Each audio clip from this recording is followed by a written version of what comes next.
alat musik di era kayak gini tuh harus kayak gimana? Banyak banyak sebenarnya. Untuk mengenalkan mah pertama bisa kita kenalin dengan cara main, dengan apa ya, pertama musiknya dulu jelas.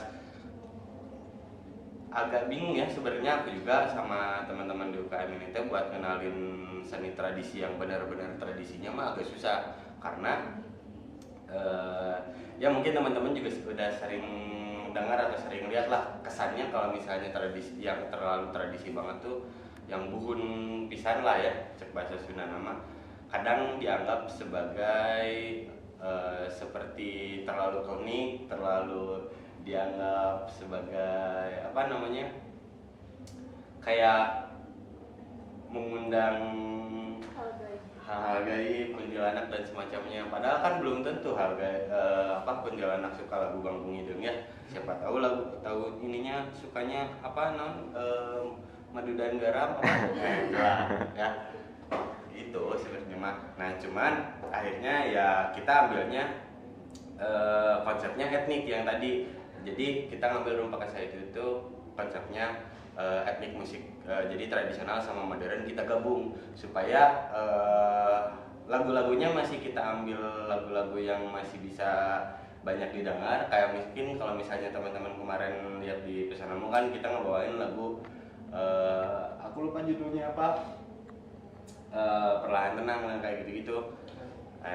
Nah, kenapa? Supaya itu kita bisa yang penting tampil dulu, terus kemudian setelahnya nanti kita akan kenalin bahwa lagu-lagu yang modern ini bisa kita bawa loh dengan kearifan-kearifan lokal yang ada di budaya-budaya kita. Salah satunya ya pakai benang, pakai saron, angklung dan lain-lain gitu. Caranya sih buat kenalinnya kita bawa ini ke modern gitu, alat tradisinya. Apa alasan Kak tertarik untuk bergabung ke UKM Rumpa Kasai ini? Alasan sebenar-benarnya mah gabut ya awalnya waktu itu karena COVID.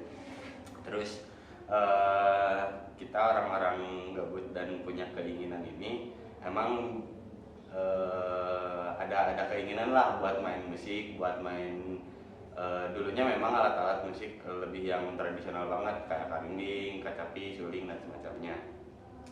Kemudian kebetulan kampus mau bikin UKM waktu itu buat mengadakan UKM di kampus. Nah, kita ikutlah.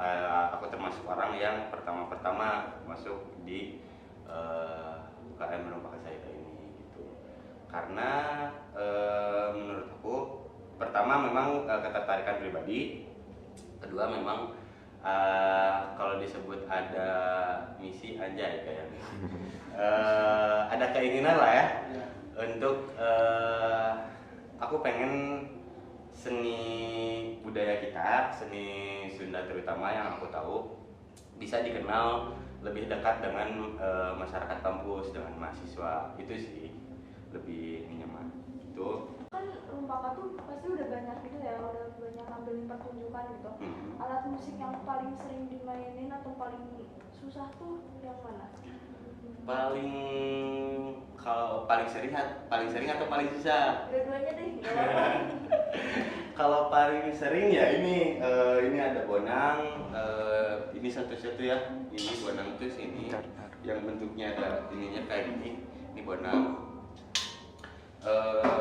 Sama itu yang di belakang saron. Ada saron, kemudian angklung, sama kendang pasti gitu. Terus tambahannya antara kita pakai kecapi atau pakai gitar sama bass. Kenapa pakai gitar sama bass? Karena kita mau adopsinya nggak yang terlalu tradisi terlebih dulu, jadi mau ngambilnya etik dulu supaya ada kolaborasi dari tradisi sama modern gitu.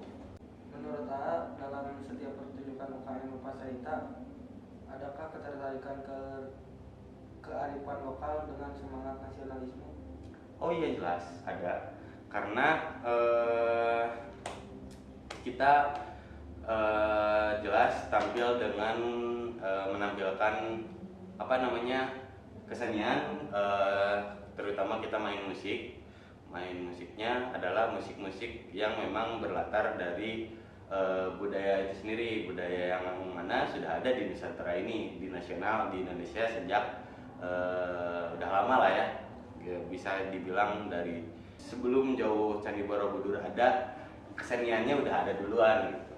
Makanya kita pengen menampilkan kembali seni-seni ini supaya bisa diingat, dilestarikan dan terus dikembangkan sama terutama mahasiswa-mahasiswa gitu.